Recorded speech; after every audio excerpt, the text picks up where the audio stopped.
कृष्णपुर नाम के एक हरे भरे गांव में किशन नाम का एक मेहनती और चतुर युवक रहता था। उसके पास कई गायें थीं, जिनका दूध बेचकर वो किसी तरह अपना और अपनी बूढ़ी दादी का गुजारा करता था। वो बहुत ही लगन से काम करता था और अपने पशुओं का ख्याल रखता था। एक दिन किशन ने देखा कि उसकी सबसे पुरानी व बूढ़ी गाय, जिसका नाम गौरी था, अब दूध नहीं दे रही थी। ये देखकर किशन चिंतित हो गया, क्योंकि गौरी उसके परिवार के लिए एक बड़ा बोझ बन रही थी। क्या करूं? गौरी तो दूध देना बंद कर चुकी है और उसे खिलाने का खर्च लगातार बढ़ रहा है। इसे बेच ही देना चाहिए, लेकिन इसे लेगा कौन? ये तो बूढ़ी हो चुकी है। किशन ने गांव के कई लोगों से बात की, लेकिन कोई भी गौरी को खरीदने को तैयार नहीं था। अरे भाई रामलाल, क्या तुम मेरी गौरी गाय खरीदोगे? बड़ी अच्छी गाय है, भले ही अब दूध न देती हो। नहीं भाई किशन, मुझे दूध देने वाली गाय चाहिए। ये तो बस घास फूस ही खाएगी। हर कोई कहता, ये तो बूढ़ी गाय है, भला दूध देगी, नहीं तो इसे लेकर क्या करेंगे। किशन बहुत निराश हुआ।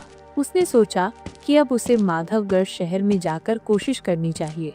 वहाँ शायद कोई पशु व्यापारी मिल जाए जो गौरी को खरीद ले।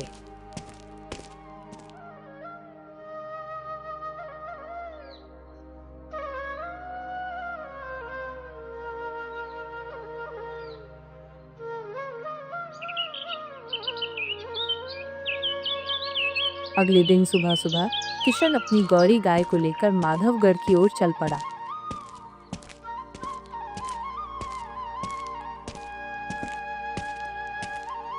माधवगढ़ एक बड़ा शहर था, जहाँ कई पशु व्यापारी और सेठ रहते थे। किशन ने शहर के पशु बाजार में कई व्यापारियों से बात की। सेठ जी, ये मेरी गाय है गौरी। बहुत शांत स्वभाव की है और बड़ी सीधी सादी है। क्या आप इसे खरीदेंगे? अरे भाई, ये तो बूढ़ी गाय है। इसकी उम्र देखो, दूध नहीं देती होगी। मैं इसे लेकर क्या करूँगा? ये तो सिर्फ चारा खाएगी। नहीं नहीं सेठ जी, यह बहुत अच्छी गाय है। कभी कभार थोड़ा बहुत दूध दे देती है। छोड़ो भाई, मैं ऐसी गाय नहीं खरीदूंगा।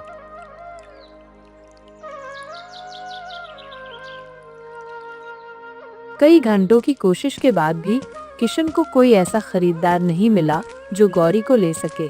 अंत में वो शहर के सबसे प्रसिद्ध और लालची सेठ धनचंद की दुकान पर पहुंचा। धनचंद अपने बेईमान व्यवहार के लिए जाना जाता था, लेकिन उसके पास ही सबसे बड़ी पशु मंडी थी। प्रणाम सेठ जी, मैं कृष्णपुर से आया हूँ। मेरे पास एक गाय है, क्या आप उसे खरीदेंगे?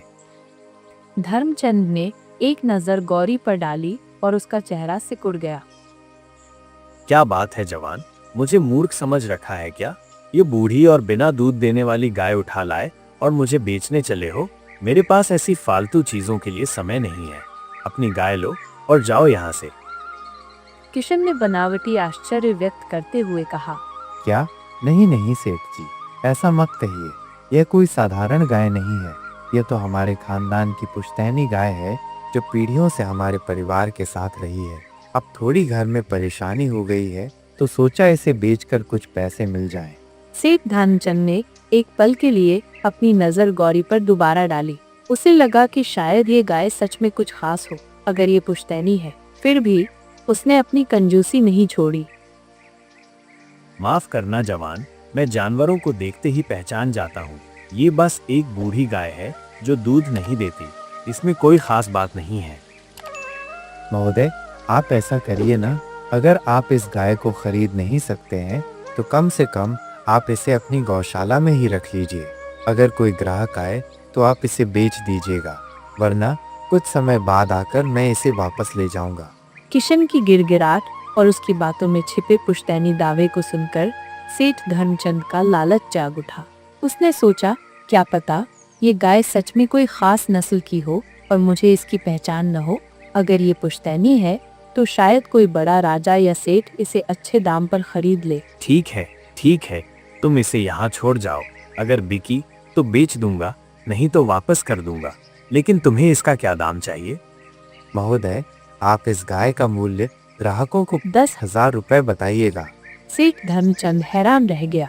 10,000 रुपए एक बिना दूध देने वाली बूढ़ी गाय के लिए। हाँ सेठ जी, ये भाग्यशाली गाय है। जिस घर में रहती है वहाँ सुख समृद्धि आती है, इसीलिए मैंने इतना दाम रखा है। किशन की बात सुनकर सेठ धर्मचंद के मन में और लालच आ गया। अगर ये इतनी भाग्यशाली है और किशन 10,000 रुपए मांग रहा है तो मैं इसे 20,000 रुपए में बेचकर अच्छा मुनाफा कमा सकता हूँ। ये सोचकर उसने हाँ कर दी। महोदय, सौदा मंजूर है। किशन अपनी गाय को सेठ की गौशाला में छोड़कर अपने गांव लौट गया।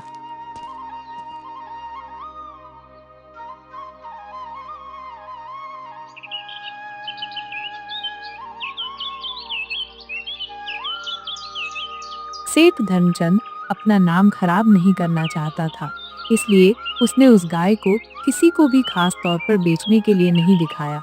बस वो वैसे ही के वैसे ही पड़ी रहती थी। इस बीच कई बार किशन सेठ की दुकान पर आकर अपनी गाय के बारे में पूछ चुका था, मगर हर बार उसे निराशा ही हाथ लगती। एक दिन सेठ धर्मचंद की दुकान पर एक अजनबी व्यक्ति आया। उसने खुद का परिचय देते हुए कहा, प्रणाम महोदय, मैं पड़ोस के राज्य उज्जैनी के राजा विक्रम सिंह का सेवक हूँ। राजा विक्रम सिंह अपनी राजकुमारी के विवाह में उपहार के लिए एक अनोखी और पुरानी गाय चाहते हैं जो उनके पूर्वजों की समृद्धि का प्रतीक हो, वो भाग्यशाली मानी जाती हो और उनके राज्य में सुख समृद्धि लाए। ये सुनते ही सेठ धर्मचंद को अपनी आंखों पर विश्वास नहीं हुआ। उसने उसे तरह तरह की खूबसूरत और अच्छी गायें दिखाना शुरू किया। वो व्यक्ति गायें देखता रहा, मगर उसे कोई भी गाय पसंद नहीं आ रही थी। जब उस व्यक्ति को कोई भी गाय पसंद नहीं आई तो हारकर सेठ धर्मचंद ने किशन वाली गौरी गाय दिखाई। उसे देखते ही वो व्यक्ति चहक उठा। हाँ महोदय, हाँ, यही वो गाय है जिसे मैं तलाश कर रहा हूँ। देखो तो कितनी शांत और प्रभावशाली दिख रही है। ये बिल्कुल वैसी ही है जैसी राजा विक्रम सिंह चाहते हैं। महोदय, आप इस गाय का कितना मूल्य लेंगे? सेठ धर्मचंद के मन में लड्डू फूटने लगे। उसने मन ही मन सोचा, 10,000 रुपए तो किशन ही मांग रहा है, क्यों न मैं इसकी कीमत 1 लाख बताऊं, तो 10,000 रुपए किशन को देकर 90,000 रुपए का मैं भी लाभ कमा सकूंगा। ये सोचकर सेठ धर्मचंद ने उस गाय की कीमत 1 लाख रुपए बताई। तब वो व्यक्ति बोला, महोदय, मैं इतनी धनराशि लेकर तो नहीं आया हूँ, पर इस समय मेरे पास 5,000 रुपए हैं। आप ये 5,000 रुपए जमा करके सौदा पक्का कर दीजिए। मैं जल्द ही और रुपए लेकर आऊंगा और ये गाय ले जाऊंगा। अगर मैं वापस नहीं आऊं तो आप मेरे रुपए जब्त कर सकते हैं। ये सुनकर सेठ धर्मचंद सोचने लगा, उसका तो हर हाल में फायदा है। अगर गाय बिकती है तो 90,000 रुपए उसे मिल जाएंगे, और अगर ये व्यक्ति वापस नहीं भी लेने आया तो किशन को बोल दूंगा तुम्हारी गाय नहीं बिकी तो भी 5,000 रुपए तो मिल ही रहे हैं। महोदय, सौदा मंजूर है।